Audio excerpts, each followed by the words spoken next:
தமிழ் தேசிய கூட்டமைப்பின் முன்னாள் பாராளுமன்ற உறுப்பினர் நடராஜா ரவிராஜின் கொலை தொடர்பில் 6 சந்தேக நபர்களுக்கு எதிராக இன்று வழக்கு தாக்கல் செய்யப்பட்டுள்ளது.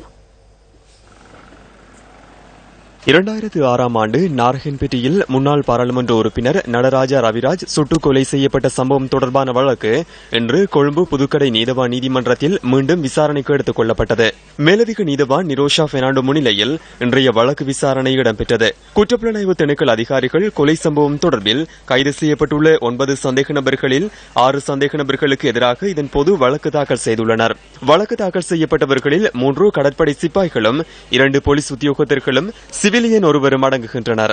எஞ்சிய 3 சந்தேக நபர்கள் தொடர்பில் சட்டமா அதிபர் கொண்டுள்ள நிலைப்பாட்டினை மீண்டும் வழக்கு விசாரணை இடம்பெறும் தினத்தன்று நீதிமன்றத்தில் அறிவிக்குமாறு குற்றப்புலனாய்வு திணைக்கள அதிகாரிகளுக்கு நீதவான் உத்தரவிட்டுள்ளார்.